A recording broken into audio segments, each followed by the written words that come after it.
This is really interesting Yeah, because then if I have also older posts from Ray Caesar, for instance, then you can, click it.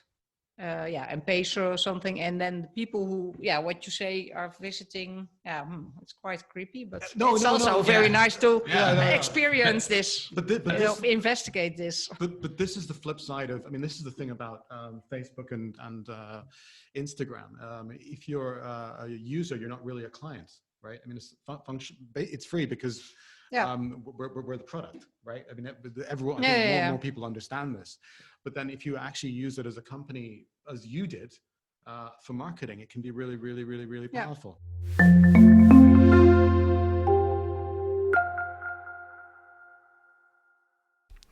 Can art professionals use data and paid social media to grow your following and make sales?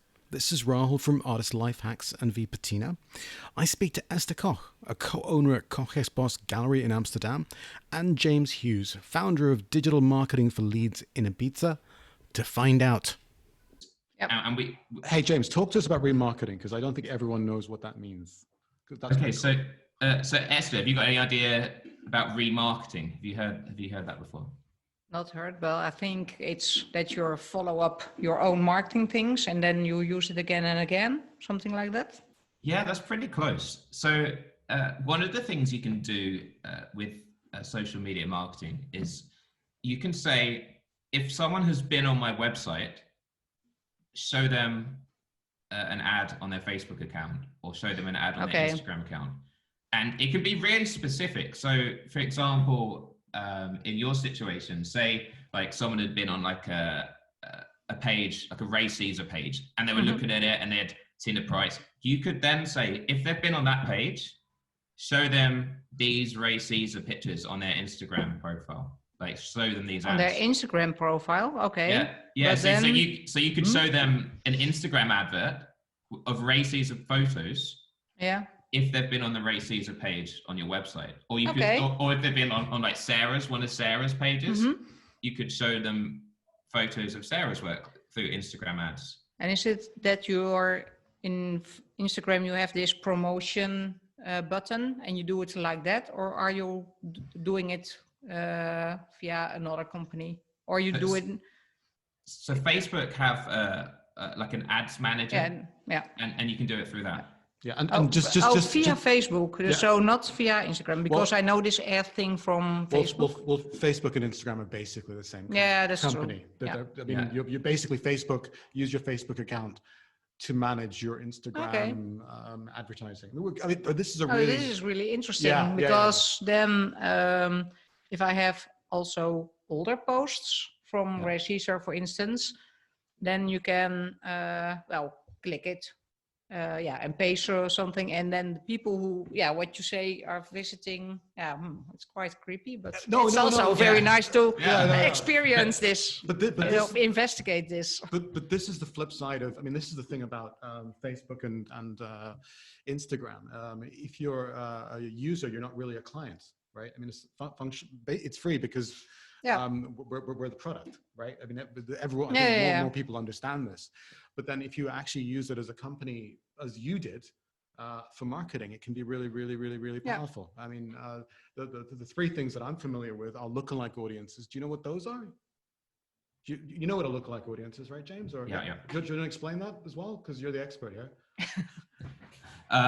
So the lookalike audience, actually, what exactly do you mean by a lookalike audience? Well, I mean, okay, let me go. I think it is. My understanding is that if you've got a mailing list, right, that you've got, and you're like, these are the people on my mailing list who are interested in my art and buy my art. You can take that mailing list, that email list, put it into Facebook, and Facebook will analyze it and use machine learning and say, okay, we understand these are the sort of people you're looking for. Based on the emails you put in or the contact details you put in, we can now find people who are very similar to your group. Okay. Right. And then it will provide ads to them, right? The other thing that I understand about Facebook and Instagram is you can begin to target people by demographics. So you can say, Yeah, you can do it in Facebook, and you can, So I'm looking for people over Yeah. a particular age who are likely to be interested in art. Yeah, we which- used it a couple of years ago. Yeah. A couple of Yeah, times. and then the third thing, which is what James just looked at, was the retargeting. Yeah. So someone's already shown an interest in me. I'm going to follow up with them. And Yeah. I mean, Yeah, that's, yeah. yeah. I mean, we've all been there, right? With YouTube ads. You kind of click on a YouTube ad, you decide it's not interesting, you click away, and the next day, the same guy's there saying, "Hey, remember me?" Well, so with the remarketing, like a less creepy way of remarketing is you can set a rule, and we had this as well. It's like, if someone follows your Instagram account, just put some of your posts in their feed for the next 3 days, because people are just scrolling. It's not the same as a YouTube ad where it like invasively stops you watching the video. On Instagram, you're just scrolling and you see it. So it just, people who might have just followed you and then kind of forgotten about it, Yeah. now they follow you and then they see you a few more times. So maybe then they'll be right, okay, now I'll have a proper look at this profile. Yeah. The lookalike audiences, I wanted to hear your angle on it, because more broadly, lookalike audience is just where Facebook shows like you can pay for Facebook to put ads in front of people who are similar to your current audience. So you can do it just based on the people that are already your fans. You can do it by putting emails in. There's different ways of doing it. Okay, yeah, that's interesting. Yeah. But in my cynical point of view, if you ever give Facebook or Google the freedom to choose or guess who your customers might be, you're already starting to waste money. Like, because really, it's just an algorithm or an idea. They don't actually really know who's going to be a buyer, and so and also they just want to make money and spend the money you give to them. So so if you're not going to be like, if you're not going to take the time to construct your own super detailed audiences, like, you can expect to get some results, but also just know that Facebook and Google will take some of that money and show your ads to people who are never going to buy. Yeah, no, Yeah, maybe. And I thought, well, more ethic. I don't know. ethical, you mean? Ethical. Yeah. It's ethical issues. Yeah, yeah. I don't feel really well of course we have our mailing list, and well, I know a lot of people in personal, or we have very direct contact with them, not for just one gig, but the whole time. So we're building relationships for a couple of years, and then I give those addresses to Facebook. I don't know. I don't know either, but there's I don't know. Maybe it's een beetje overdreven, but yeah, I but don't know. over the top, she says, a bit overdreven. But Yeah. yeah, about feeling Yeah. bad about it, but I don't know.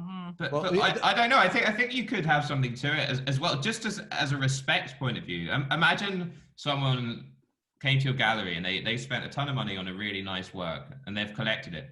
And then the next day you shoved an ad in front of them that's like, buy something from us. And they're like, hey, we just came there yesterday. Yeah. We like, maybe next year or in 6 months or whenever I'm ready to collect again. But because often with your mailing list, you have people in different stages. You could have people, like, for instance, in our industry, we had people who had booked us for their wedding, but their wedding was like in a year's time. So if we tried to sell to them again in that period, they'd have gone crazy. They'd hey, we've already bought you. Like, and also in your mailing list, you might have other professionals. Like, maybe you might have some like some critics or other gallery owners that you would invite to an opening, because it's building the network, but you wouldn't necessarily want to serve them an ad saying, and buy this work. Well, or you might know that someone has a particular taste and you don't want to like just randomly serve an ad for an artist they hate. That's why this thing you gave with this following Retargeting. Retargeting, yeah, that's very interesting. That's nice to investigate. Yeah. One other thing that you said that I really liked, and this is, I think, one of the reasons that Instagram works so well in art, is people do not like adverts. It can't be too commercial. And the beautiful thing about Instagram is it's a little bit native. Like, the ads don't feel like ads. It just feels like someone's gifting you a beautiful image. And if you want to follow up and kind of learn a little bit more, then go ahead. You know, Yeah. it's much more subtle, you know, I mean, with your email list, as you said, you need to segment it carefully so that, you know, you're not trying to sell to art critics and you know, if someone's just bought, you're not trying to retarget them with the Yeah. Well, we did in our in our address adresbestand. Address book. Yeah, address book, of course. Address book. Yeah, of our. Ook in even Nederlands? kijken. Ja, nee, ik ben even totaal mijn hele aandacht kwijt. Oh, you mean MailChimp? Yeah, MailChimp? it's more like I never concentrate so long.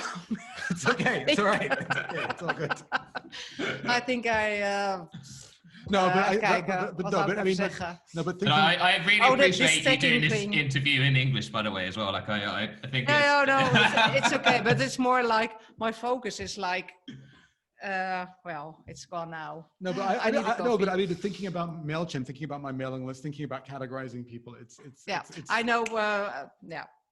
It's about this stacking thing.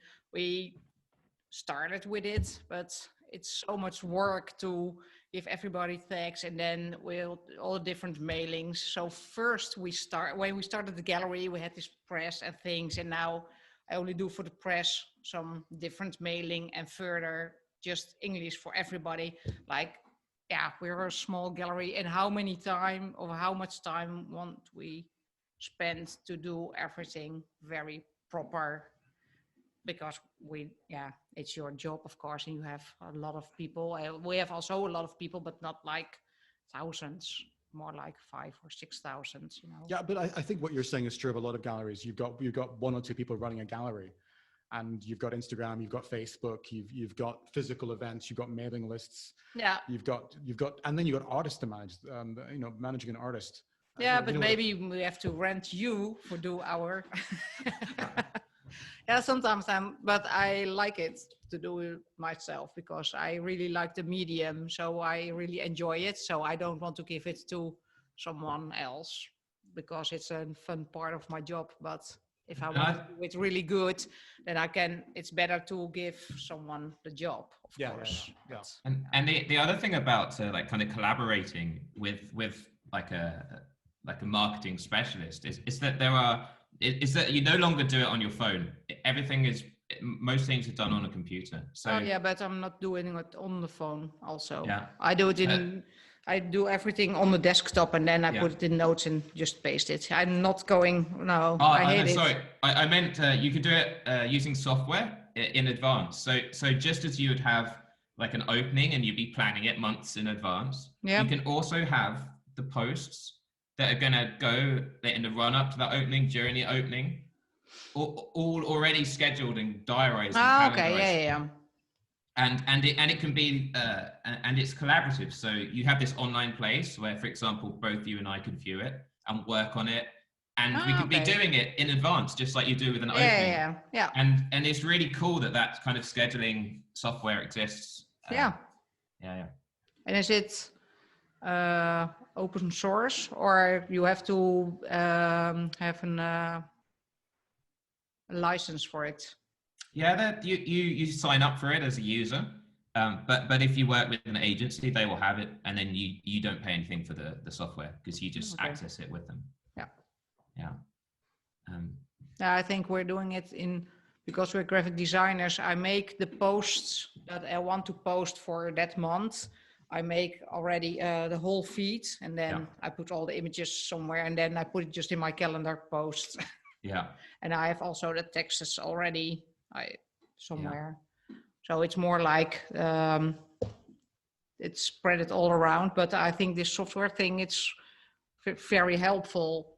And it does the analytics for you. It tells you which hashtags are better, which are getting the most shares and the likes. So it makes all of that side of it really easy as well. Which software do you use, just out of interest? I've used a few, but the one that we're using most recently is called Later. Okay, yeah, I've heard of that. Yeah. Yeah, they're really beautiful things. I've kind of looked into it a little bit, but it takes a while to navigate. It's kind of a whole different learning process. Like, every single tool that you get that's useful has lots of bells and whistles on it. Okay. It's just one more thing to Yeah, get good another at. thing. Yeah. But But, you but, have, but also it posts for you. So during your day, you don't actually have to make a post. You don't have to remember to post. You can Yeah. set it. And if suddenly you find that the best time for your post is at 3 a.m. in the morning, you don't have to wake up to do it. Like it does it for you. yeah. And so it's got loads of clever learning in it, which is really cool. Oh, okay, maybe this is stupid, but this is a kind of like, woo, Big Brother.